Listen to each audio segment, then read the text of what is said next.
বন্ধুরা, নতুন রেসিপিতে আপনাদের স্বাগত। আজকে আমি আবার একটা অন্যরকম রেসিপি নিয়ে এসেছি। আজকে আমি করে দেখাবো রুই মাছের তেল ঝাল। রুই মাছের তেল ঝাল কীভাবে করব প্রথম থেকে শেষ পর্যন্ত ভিডিওটা দেখবেন, স্কিপ করবেন না। আর ভিডিও ভালো লাগলে লাইক শেয়ার সাবস্ক্রাইব করতে একদমই ভুলবেন না। এখানে আছে 2.5 কেজি ওজনের মাছ। আমি 1 কেজি মাছ নিয়ে নিয়েছি, আর এরকম বড় বড় পিস করে নিয়েছি, কেটে ধুয়ে নিয়েছি।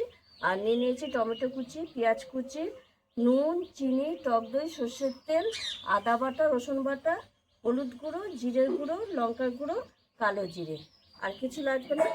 প্রথমে আমি এই যে উনুনটা ধরিয়ে নিয়েছি, এবং কড়াইটা বসিয়ে দেবো। এদিকে কড়াইটা গরম হবে, আমি তার মধ্যে মাছটার মধ্যে একটু নুন হলুদ মাখিয়ে নেব।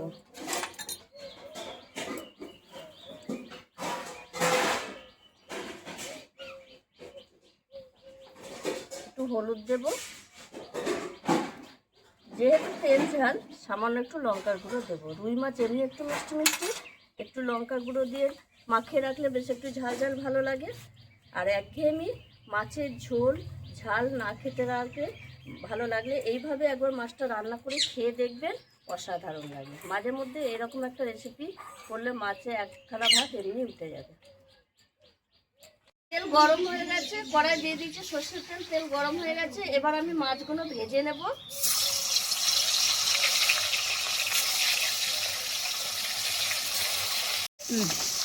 দিয়ে দিলাম। হ্যাঁ, এইগুলো তো আলতো করেই ভাজতে হয়। মাছ ভাজা হয়ে গেছে, তুলে নেব। এই রান্নার জন্য মাছ খুব কড়া করে ভাজার দরকার নেই, একটু হালকা ভাজলেই হবে। এইভাবে মাছটা ভেজেছি, এবার তুলে নেব।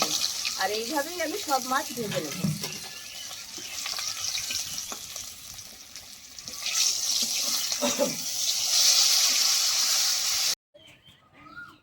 মাছ সব ভাজা হয়ে গেছে, এবার আমি ওই তেলেই দিয়ে দেবো ফোড়নে কালো জিরে, পেঁয়াজ কুচি,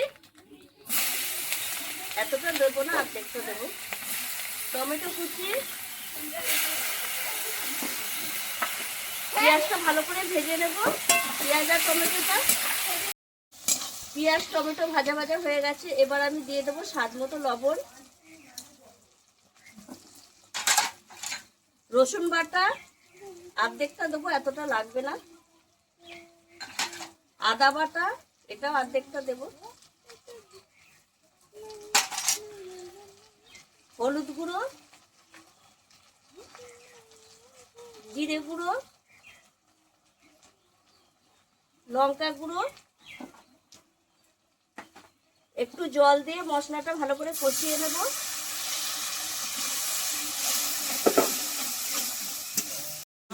বাবা থাকতে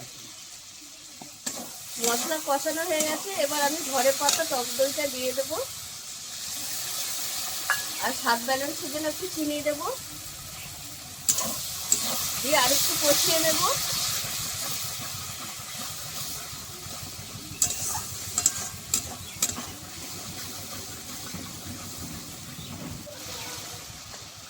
এবার আমি এই মিট মশলাটা দিয়ে দেবো। এই মিট মশলা দিলে মাছের স্বাদটাই অন্যরকম লাগবে, যেহেতু একটু তেল ঝাল। 2 মিনিট মতো আমি কষিয়ে নেব, দিয়ে মাছটা দিয়ে দেবো।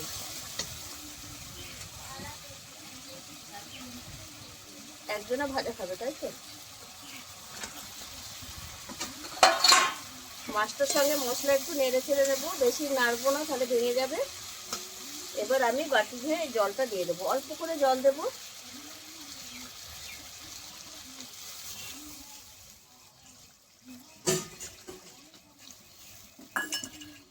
মাছটা 5 মিনিট ফুটবে, তারপর নামাবো। এই দেখুন বন্ধুরা, 5 মিনিট মাছটা ফুটে উঠেছে ঝোলের সঙ্গে, আর কত সুন্দর হয়েছে দেখুন। তেল ঝালটা হয়ে গেছে আমার, তেল ঝাল। এবার আমি একটু কড়াই এরম করে নামিয়ে দেবো।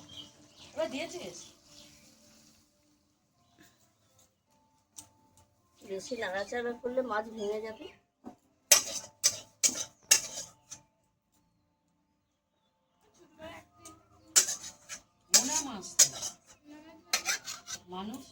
কত সুন্দর হয়েছে এই মাছের তেল ঝালটা। সবসময় একঘেয়েমি ঝোল ঝাল মাছ খেতে ভালো না লাগলে এইভাবে একবার রান্না করে খেয়ে দেখবেন, অসাধারণ লাগে। আর আমার এই ভিডিওটা যদি আপনাদের ভালো লেগে থাকে, তাহলে লাইক করবেন, শেয়ার করবেন, সাবস্ক্রাইব করবেন। আবার দেখাবে আগামী ভিডিও।